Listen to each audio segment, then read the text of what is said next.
get more on that story. I'm joined here in the studio by Dr. Trita Parsi. He's Iran specialist with the Johns Hopkins School here in Washington. Thanks very much for coming in. Thank you. We're hearing from the EU negotiating team that's now just come out of Iran that we might get some sort of response from the Iranians towards the end of this month.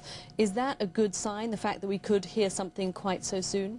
I think it's a good sign that the Iranians are seriously taking a look at this offer.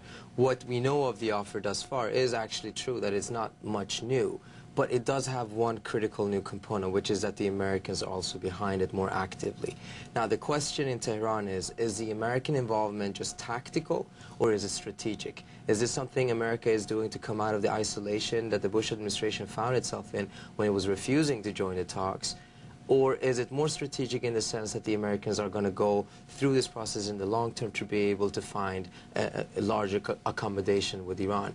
If there are components such as talks about a regional body of decision-making for security in the region, then which the Americans then would also be standing behind, then that could be an indication that the Iranians are going to take this much more seriously and have a view that America is strategically getting involved. Well, what's your sense, given from what you're hearing here in Washington? Is this Washington just trying to get effectively the Chinese and the Russians back on board and not be so isolated? Or are they seriously thinking we could have direct negotiations with Tehran? What's your sense? My sense is that a lot of people in Washington know that it was a very, very bad situation for Washington to be in when it was stating outside of the discussions, that it needed to do something to be able to at least show the world that it was trying to talk. But I'm also hearing from other people, from the Europeans, that there's question marks not only in Tehran but also in Europe. Is this tactical or is it strategic? The US has said that it will only get directly involved in these negotiations if Iran gives up its enrichment program first of all. But why would Tehran give up its trump card before the negotiations even begin? Isn't that a losing wicket?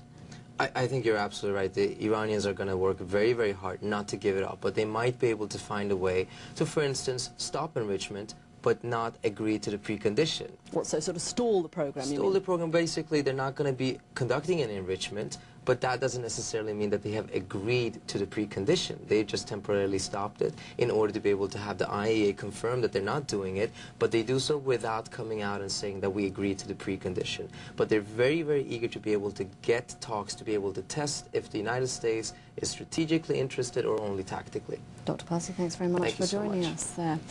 I'll be back later on to assess why the United Nations is still facing an uphill battle in Sudan to get a UN peacekeeping force in the country. First, let's go to Mike in London. Mike, you've got the latest on the police operations in Britain. Tony Blair forced to defend himself again. Yes.